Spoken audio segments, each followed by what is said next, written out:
How you going, people? Talk about dogs here. They had an article in the paper about the canines that failed and are missing more bombs than they're actually finding at the airports. And I said I'd do a follow-up video since I used to train and work bomb dogs. So, a lot of people don't understand on how canine and training kind of works. I'll try to give you a quick overbrief. I'll probably give more detail than some people won't. Other people will have questions, but here's what I'm giving you. So, when a bomb dog is trained, they're usually what's called certified on a certain number of odors. Drug dogs are usually trained on 4 or 5 odors.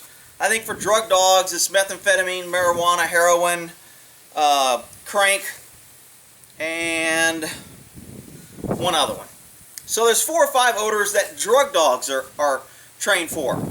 And so those are the odors that dogs have to be. So in order for a dog, and when a drug dog is certified, in order for us to get a search warrant, the dog has to be listed as reliable. And how they get that reliable status is every time we train with a dog and we write down the odors, and I go out there and if I'm training them and I plant 4 different odors 3 times, that's 12 hidden things, the dog has to find a 90% accuracy. If he doesn't maintain a 90% accuracy, then he loses certification, and then we have to notify the judge of that when he responds on a car or a house and says, hey, the dog responded. However, he's right now at 89% accuracy rate.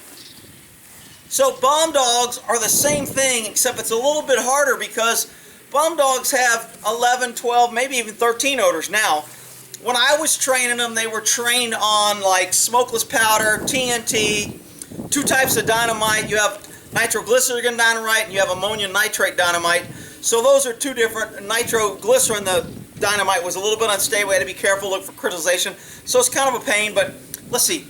2 types of dynamite, TNT, C4, det cord. Det cord is a detonation cord. It's like a fast fuse. It burns at like 4 miles a second. So when you light it, it looks like it explodes. But if you wrap it around something, it explodes and destroys it. You can also wrap it around things. So you have det cord, Tovex, and maybe one other one. I can't remember what the other one was. Maybe there's 1 or 2 others. But there's more odors for a bomb dog, an explosive dog, versus a narcotics dog or a drug sniffing dog. They just train them for more odors. So, and bomb dogs have a higher normally proficiency rate because it's life or death. If a drug dog misses a drug, nobody dies. But if a bomb dog misses a bomb, somebody can die. So the standard for a bomb dog, I think for the military, was at 95% accuracy. It couldn't drop below a 95% accuracy.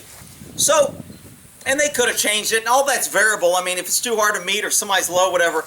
So, and in order to keep your dog proficient, these bomb dogs are saying they're missing so many odors. Well, you need to realize that statistics and training and anybody that works in a profession, they're going to learn ways to kind of treat or manipulate or trick or maneuver or change the stats.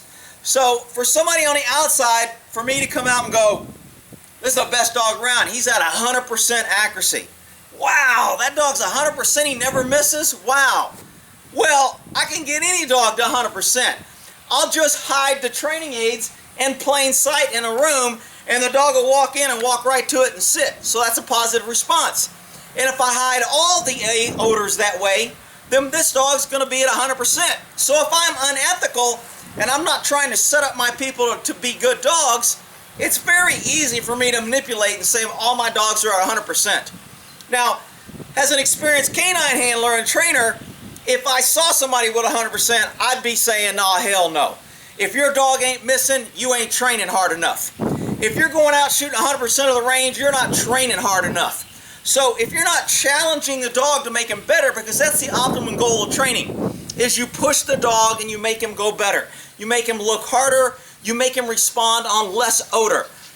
Another way to manipulate this is I can put, when I would sign out explosives, we'd have to transport a car with the numbers and block off areas so people couldn't come in and put out explosive training, you know, all the safety BS from the safety Sallies in the Air Force. Safety would come by and make sure we had our signs, and you know, we had to notify the fire department, had to notify the air control tower, had to notify, everybody had to be notified where we were going to be using bombs because we had live explosives.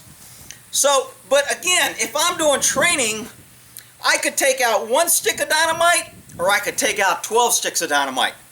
I could take out 1 piece of C4, I could take out 4 or 5, all we had is C4.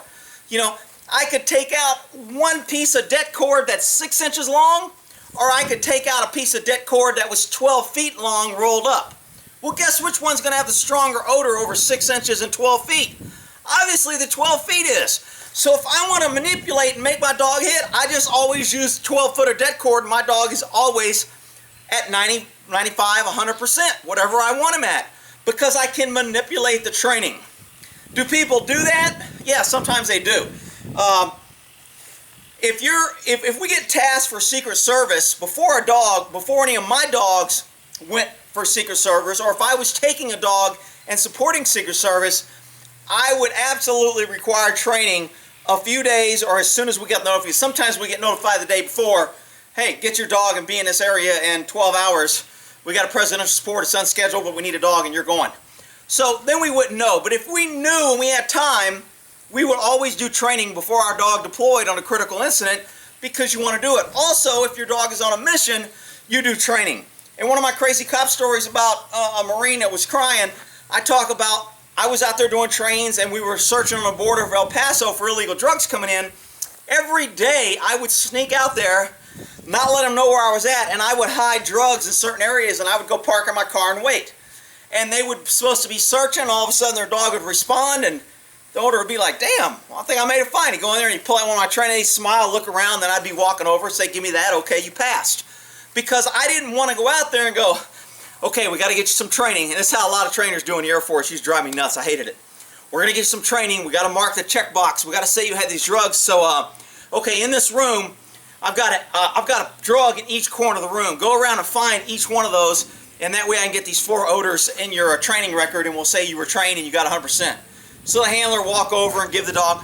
Now, that's not really bad training per se to the dog, because the dog, anytime the dog finds the odor, gives a response, the same training stimulus for any animal, stimulus, response, reward. I tell the dog to seek, that's his stimulus. He finds a bomb or drugs, he sits, that's his response, and I give him his reward, food or ball, whatever, rag, whatever his reward is, whatever he wants to work for. He only gets that when he finds the odor he's looking for. So when I read an article, and not knowing from the general public, when I read an article that these dogs are missing more A's than they're finding, this can be a couple things. They're working the dogs too much and the dogs are tired. They're doing training at inappropriate times. They're challenging the dogs so much that they're making the dogs miss, which is lowering their things, which could be a good thing if they're getting training. My guess is they got lazy on training. They weren't doing a training. They're just going through the motions. So now when they're doing the training, the dog is like, just like the handler, I'm just going through the motion. I don't really care if I find something. I do this every day for 8 hours, and now all of a sudden you want me to find something. So then the dog gets complacent, the handler gets complacent, and you end up missing training aids, and then your percentage goes down. So, and the thing with drug dogs and bomb dogs is drug dogs, it's just an overall percentage of drugs you smell. With bomb dogs, you don't want a dog getting a low percentage on each odor. So my dog may be at 90% on all 10 odors, but he can't be at 5% on, let's say, ammonia nitrate dynamite. He hits everything else, but he always misses ammonia nitrate dynamite. Well, that doesn't count. I can't manipulate the odds to make him, I guess I could. You're not supposed to manipulate the odds to where this dog is certified unless he's good on all odors. So the bomb dogs that are walking around and failing out there could be a multitude of things. I always go back to, it's not the dog's fault, it's the handler or the trainer. Either the trainers are not giving good quality training, they're not identifying inconsistencies, problems, they're not working with the dog enough to find it, they're not training the handlers correctly in order to make sure they can help the dogs find it so they're a team and they're successful, or you got the handlers that don't give a shit and they're just going through the motion and the dogs are just doing what their handlers tell them. But that's kind of the basic overall concept of when you're training a bomb dog or drug dog and how you keep them certified. And when you read the article and it says they're falling and they're missing these aids, everybody's like, oh my God, they missed. Well, all dogs miss. You want them to miss. When I hide my aids, I'm making it so hard. And we used to have bets among the handlers and everything.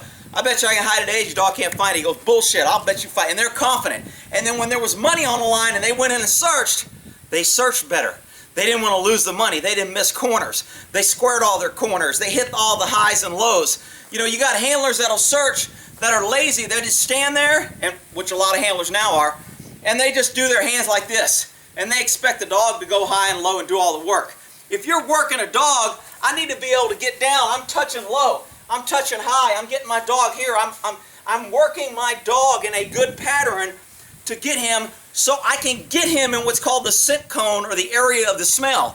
If I just run him straight along here and there's an explosive up high and the odor's hanging down his wall and I don't get his head up here and he misses that, that's my fault. So misses from a dog can be handler's fault or can be dog's fault. It can be the trainer. If I hide something where I know there is a vacuum and the air is going out and it's sucking the odor of the window seal because the wind's blowing from this way and it's making the wind come out this way, I'm setting the dog and handler up to fail unless that dog is supposed to square exactly where that's at and the handler misses it. Ideally, you want your dog to hit odor in a big area, but depending on the size of the explosive, how much explosives, is there air conditioner, is there vents, is there wind, what's the pressure in the building, is it positive or negative, all those things can affect how big your scent area can be.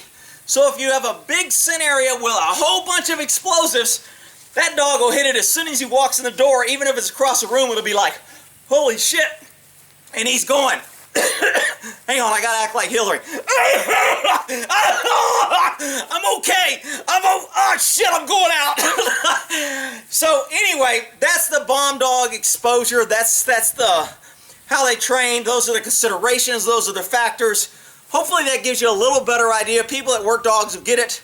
People that haven't worked dogs aren't familiar with the principles, stimulus, response, reward, all the training. It may not be clear, but you kind of should have a better understanding on why dogs are not maybe hitting 100%.